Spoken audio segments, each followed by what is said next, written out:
Charlie, it's our top 3 players from England's win over New Zealand. In at number 3, Charlie, Ollie Lawrence. And why would you pick out Ollie Lawrence for this, do you think, in this spot? Huge moment for his try, obviously, and I think we're going to get into, later in our chat, we're going to get onto Fraser Dingwall's try and how big a moment that was, set up by really nice change-up by England, with Ollie Lawrence being at first receiver with Feo Boso on his inside, but sucking in, fixing 2 defenders, gave the gap to Dingwall, and a lovely little death pass. Just those 2, I guess, give you a blend of what Ollie Lawrence is about these days. He's clearly a really destructive runner, great balance, really powerful through contact, but he's got a lot of those deft touches, and those 2 together, pretty potent. And his own try as well gave Leroy Carter, I think it was a bit of a bump on that. That was an interesting setup, that, because it came from a scrum that England had to have because Guy Pepper was down injured. Yeah. And then as a result of the stoppage, which was very unfortunate, they had this kind of perfectly positioned midfield scrum where they could have done the blind side and just very, very well taken. Yeah, Ollie Lawrence, who came back into the side against Fiji, and last 2 games, he's kind of delivered, really. He almost had a spectacular breakdown penalty as well, didn't he? But he just knocked on ever so slightly. That's what I mean about the little bits, the nuts and bolts that he's very good at. He's a jackler that I can see being influential in Test rugby. Yeah, he was unlucky for that one, wasn't he? Charlie, in at number 2, it's Ben Earl. And we're going to forgive Ben Earl's yellow card. We have consistently sort of overlooked him. It's been one of those things where his contribution to England is almost overlooked because of how consistent it is. He is just relentless. He's 20 carries today, which is joint as with Peter Lakai at the top, but with 10 minutes in the bin. And those carries were really heavy duty. He's spoken himself before about how he's put on a bit of timber, hasn't he, and how that's helped him in the tight exchanges. But it really doesn't kind of compromise his mobility. A moment early on when I think Freddie Stewart went up for high ball, tapped it back, and it looked like it compromised England. Ben Earl was the guy mopping it up. And it was one of those moments where Earl is picking up, he's doing those sorts of unheralded back row moments that knit stuff together and save situations and become more important when you're watching games back. Yeah. And is also doing spectacular stuff like punching holes, like brushing off defenders to make quick rucks. He's a hell of a player. I just thought they really missed him as well during that period where he was off, the aggressiveness that he plays with. I'm trying to think of a name for what you described as our slight complacency. Is it Ben Earlitis? Is it something like that, where we just sort of... Ben Earl blindness. Ben Earl blindness. That's good. You should write for a living. That's pretty good. Charlie, number 1. George Ford. I think an easy choice. He was player of the match. I don't know if we've necessarily aligned with the official player of the match yet in this autumn series. Ford is a player who his teammates just speak about so highly, and I cannot stress this enough. Every single one of them just raves about his communication, his control.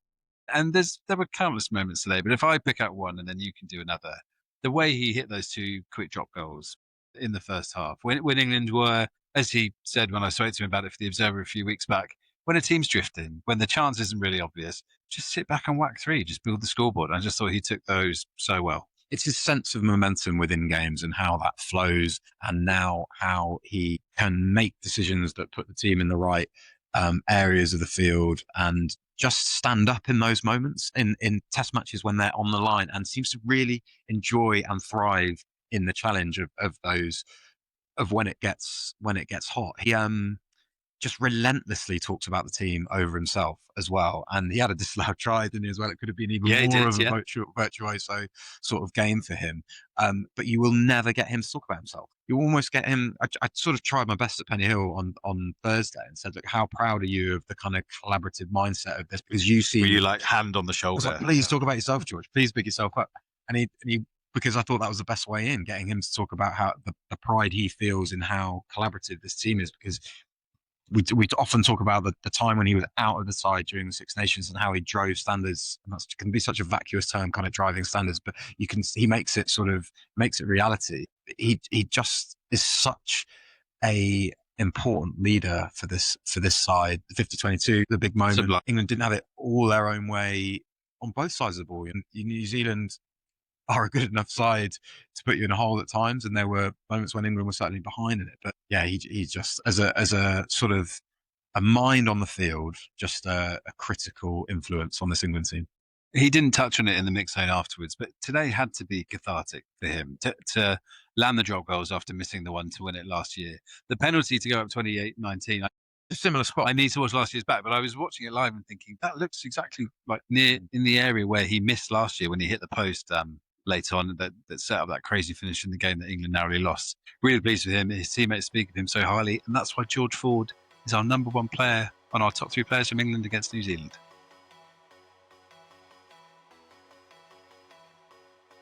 Charlie, it's our top 5 moments from England against New Zealand here at Allianz Stadium. Number 5, the yellow card at the start of the second half. So the All Blacks went through the first half without conceding a penalty, which is very impressive. First offence of the second half, bang, yellow card. Talk me through it. It felt kind of harsh at the time. Felt harsh at the time. Well, it was undetected at the time. It was called in by the TMO.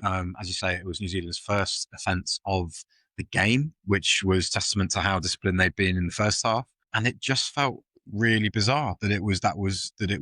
Should have clarified. So a little slap of the ball out of the hands of Mark Smith by Cody Taylor. Yes, and gone to the bin just to 90 seconds, I think, into the second half. Very interesting that the All Blacks were asked about it expressly, and Scott Barrett would just said, "Yeah, that's totally fair." Scott Robertson, he said that's totally fair. Put his hand in the cookie jar. So he said it was I think he called it an impulsive action, but still, it didn't seem serious or cynical enough for me. And certainly with the context of it being New Zealand's first penalty, it just felt very odd.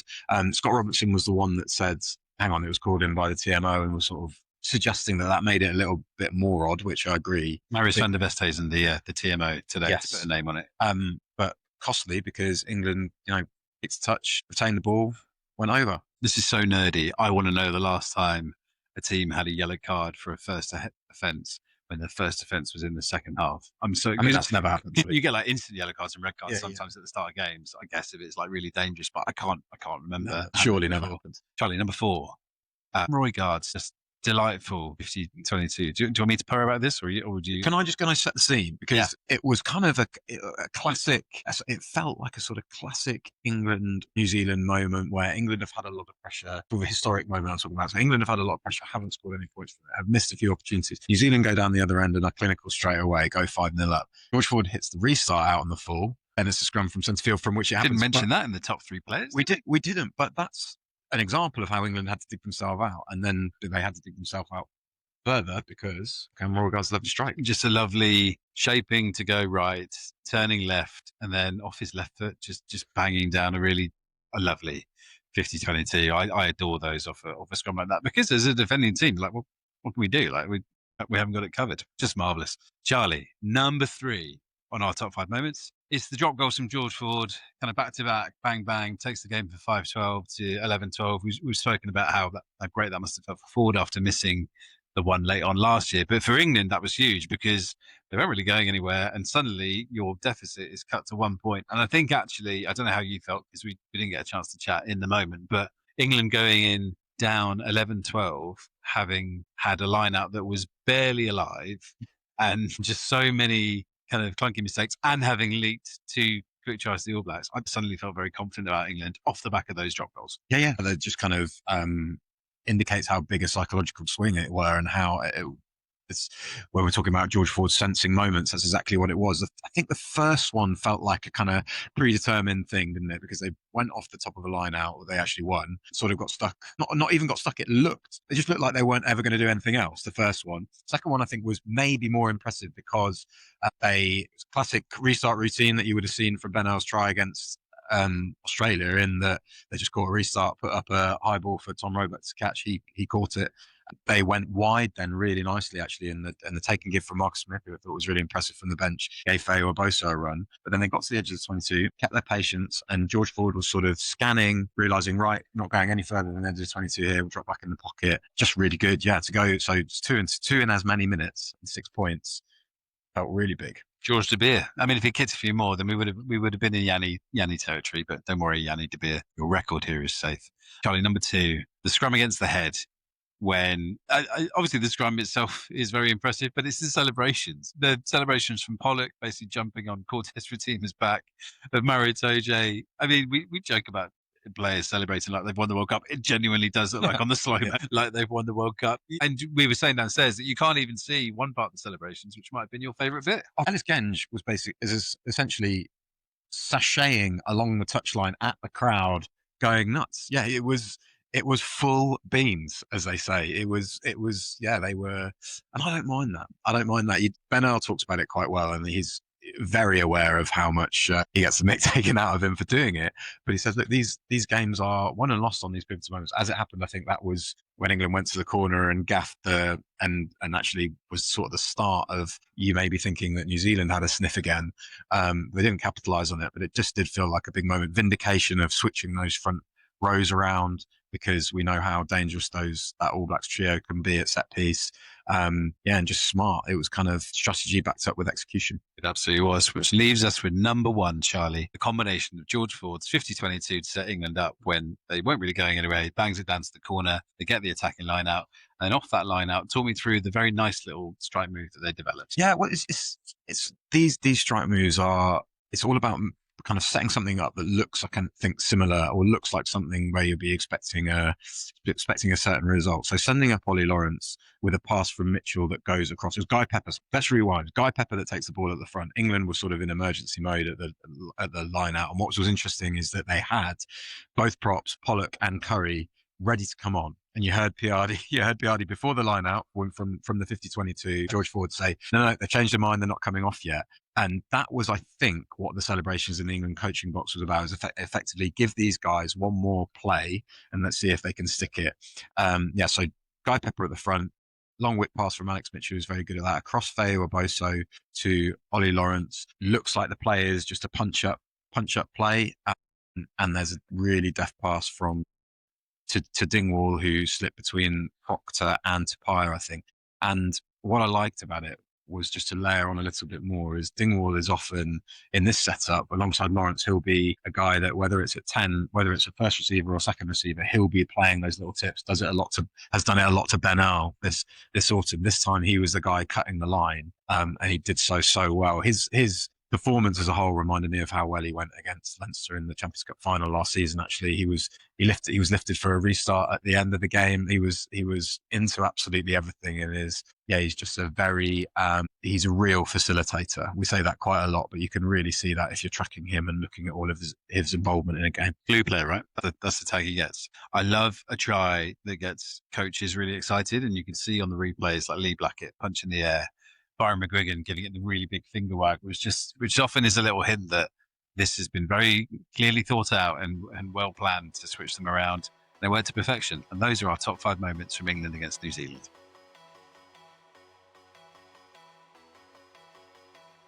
Right, Charlie, just wrapping up here from Twickenham as a lovely plane flies overhead, giving us a bit of background noise. England have won 10 in a row.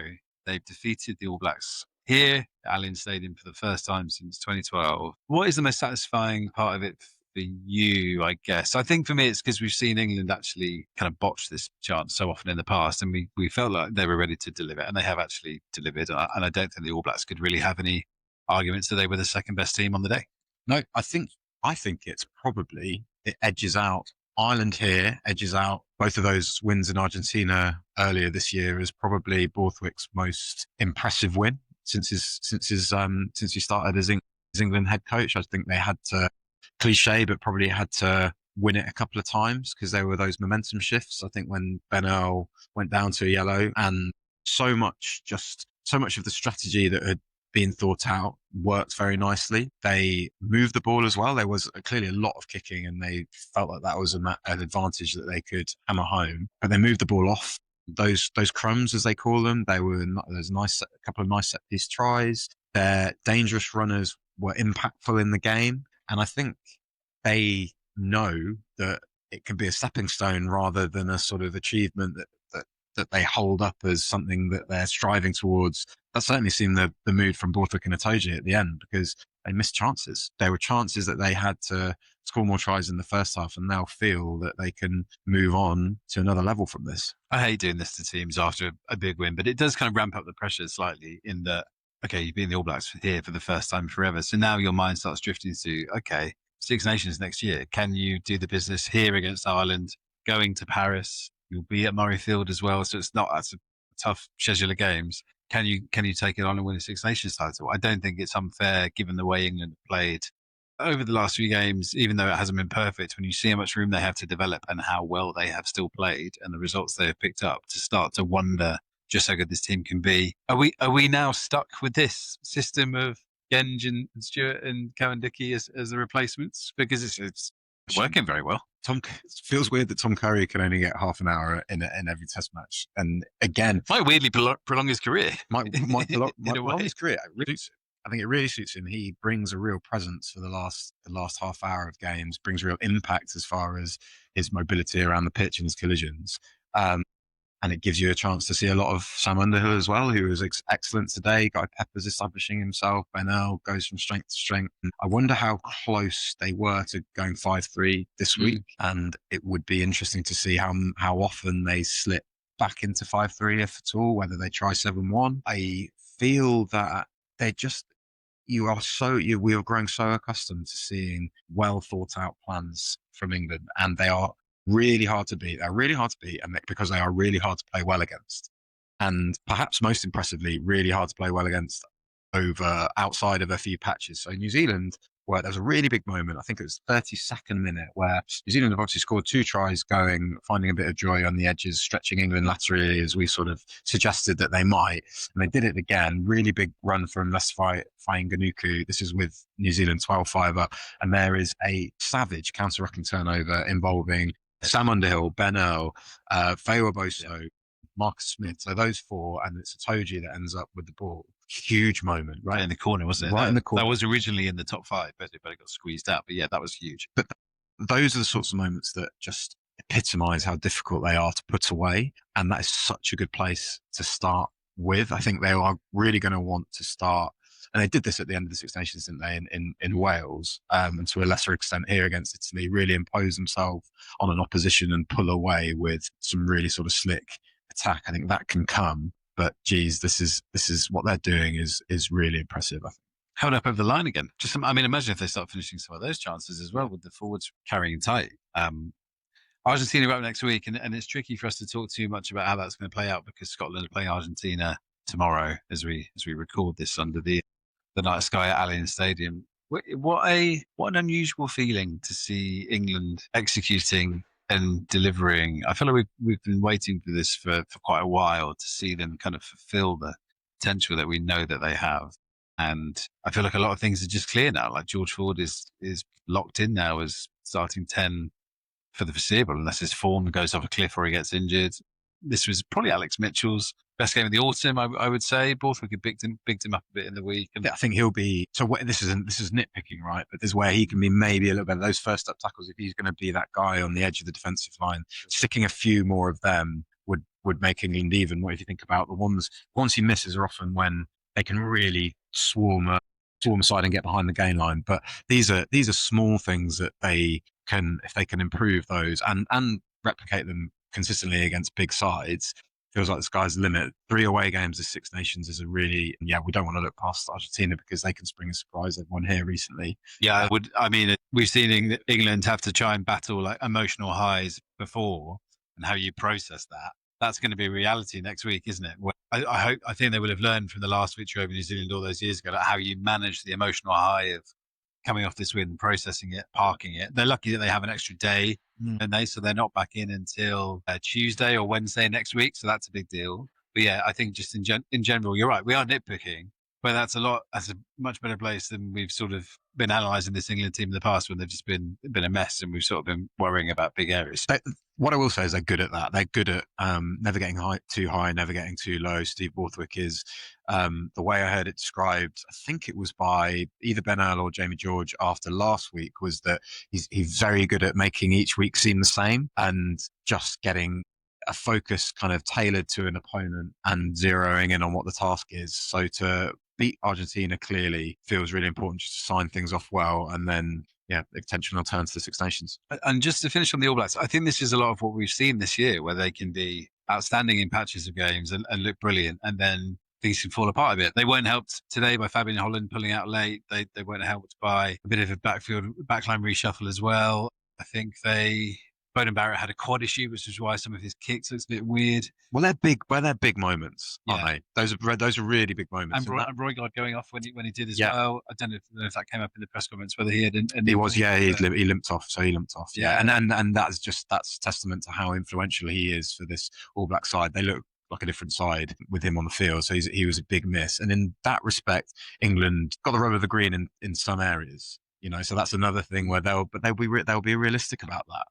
Maritoji said, yeah, look, despite all of that, I did think New Zealand played well in patches, but come back to this thing, it's hard to play well against England. It is really, and it's the most basic thing in the world, but sides don't pull away from them.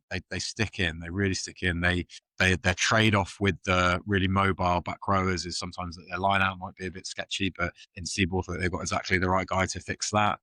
And that onus he puts on running, we're a team that run, means that they just stick in fights. They really do. Test try number 45 for Will Jordan. If I look out for a nice piece in the Observer about the All Blacks all-time try record, Dougie Howlett is on 49. Does Will Jordan? How about him drifting on for Cody Taylor's try, drifting on the pass? He's so smart. Does he match Dougie Howlett's tally in Cardiff next week? How many does he need? 4? It's on the cards, isn't it? Yeah. I hate that. Sorry, Wales fans. I hate that we can't rule it out. I hate that we can't say that it's not going to happen, because it could happen. That's all from Allianz Stadium. Cheers, Charlie.